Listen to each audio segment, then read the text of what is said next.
So you've probably been seeing online a lot of people talking about doing the diabolical cut or doing an aggressive cut, which is basically when you spend like 2 or 3 months drastically reducing the amount of calories that you consume so that you can attempt to burn the most amount of fat possible. But before you even consider doing this, please watch this video first, because I'll break down how you can approach it in a safe manner and in a fashion that will actually get you the results that you're looking for. If you do not do this properly, and I'm like super just trying to like get the energy across and like emphasize to you that if you don't do this properly, you will be in a worse position than when you started. Now, why is that? Well, if you've ever tried to cut calories before and you feel like you're starving yourself and you start to lose weight and then you stop losing weight, so then you start eating less, you start to lose weight again, but then you stop losing weight, and it becomes this like downward spiral where if you start to eat more, you'll start to gain weight, but you can't just keep eating less, because at a certain point it feels like you quite literally are starving yourself. Now, the reason why that is because our body really tries to do the best that it can to not burn unnecessary energy. So if it starts to recognize like, hey, we're not getting energy into our system, we should probably try to burn less energy. So it starts to slow down different metabolic processes. But also, if you hit the gym hard, you're going to break down muscle tissue. You're going to get those like little microfibril tears in the muscles. If you're not eating enough calories, you're not getting in enough protein, those damaged muscles will not repair themselves. And you begin to see this downward spiral where you're losing weight, but it may not just be because you're losing fat. It could also be because you're losing muscle mass. And that's the thing that you really want to make sure that you're keeping while doing these cuts, is the amount of muscle you have. Because fat does not require energy. Fat is just stored energy. So it doesn't require a lot of energy to keep that fat on your body. But when it comes to muscle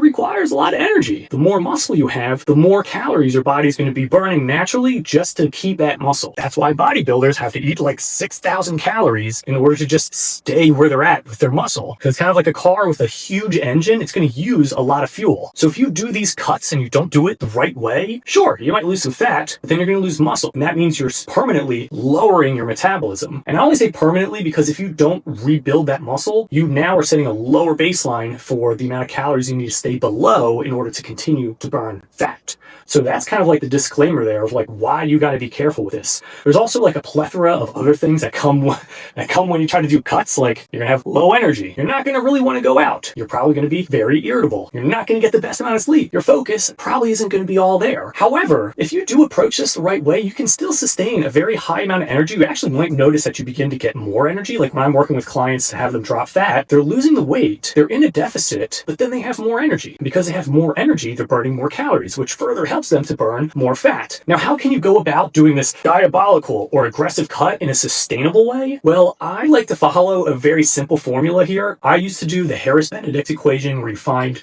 your basal metabolic rate and then your total daily energy expenditure. And it's a very like elaborate, complicated-ish formula. And what I'm about to show you right here with these numbers, it super simplifies it. So what you do is you take your current body weight and you just multiply it by one of these numbers here. So if you were to multiply your body weight by like 7, let's say, between a range of 7 and 9 with your body weight in pounds, that's going to be in that kind of aggressive cut range. Now, during my entire journey of like burning fat and getting ripped, I've never really went in this range, like, and stayed there. There might be a day or two where I get a good amount of protein in for the day and I'm feeling pretty good about myself and I go to bed early and I might be within this range, but this is not like where I camp out. Normally, what I recommend for my clients to do is be within this range here. You'd multiply your body weight in pounds by like 10 or 12. Like, as long as you don't go like above your body weight in pounds times 12 when it comes to the amount of calories, you're still going to be in a natural calorie deficit. I always go for 10 just because easy math. So if you weigh 200 pounds, you just want to make sure you're not eating more than 2,000 calories if you're trying to stay at this range here. And you'll be surprised, like you'll start losing fat. Like you'll start getting to a point where it's like, oh, the body weight is dropping, but you just have to be intentional about like tracking the calories and, more importantly, the protein. Protein in and of itself is very hard for the body to break down and convert into fat. It's also very satiating, so it makes it easier to feel fuller longer when you have a very high protein diet. But not only that, when it comes to muscle, you need protein to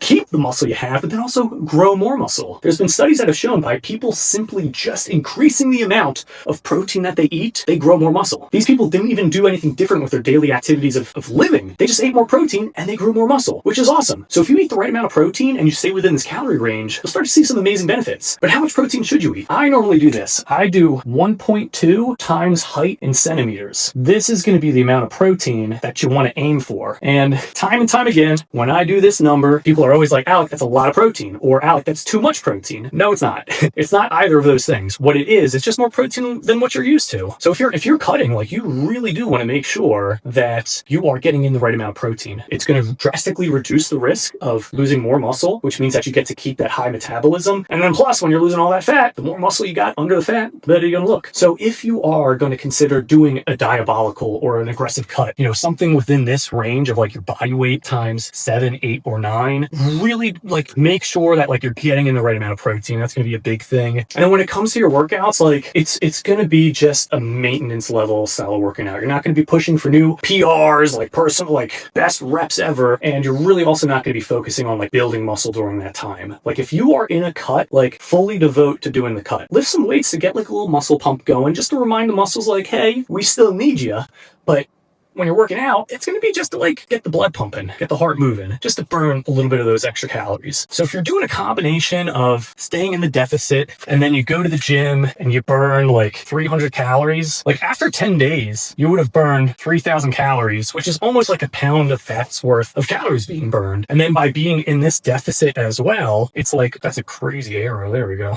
By being in this deficit as well, like in theory, if you're in a 300 calorie deficit and you burn an additional 300 calories. I'm not just saying like you burn 300 calories like throughout the day, but you added an activity where you burn another 300 calories. After 10 days, that goes to 6,000 calories. And then you can start to really see the aggressive or like the diabolical cut going on there. But I don't recommend it. Health and being in shape, it's a lifestyle thing. It's a lifelong thing. If you plan to live past 60 and you're not in your 30s yet, or you are in your 30s, it's like, do you still want to be in shape in 30 years? It's like, yeah, probably. So like you can give yourself the grace of not going as aggressive. Like at the end of the day, if you're going to do something that you can't stick with, what happens when you stop? You go back to where you were before. But if you do something new that you can continue to do that's sustainable, what happens when you do it and you can find that like, wow, I can kind of do this indefinitely. You keep the results indefinitely. So this is like my personal and professional opinion. I feel like going more the sustainable way is the best approach to do it. If you got like an event or something coming up that like you have to do this aggressive cut for, I guess go for it. But you're going to find yourself kind of shooting yourself in the foot where you're spending a couple months in like a state where you're really not enjoying every day. You know, you can't eat food, you can't really go out. Just for what? To kind of look good for like a weekend, you know? Or would you rather look good for the rest of your life? If you want to look good for the rest of your life, I say go the sustainable route and stick with it. Like that's what you got to do. If you want more tips about like how to go about approaching like burning calories, burning fat,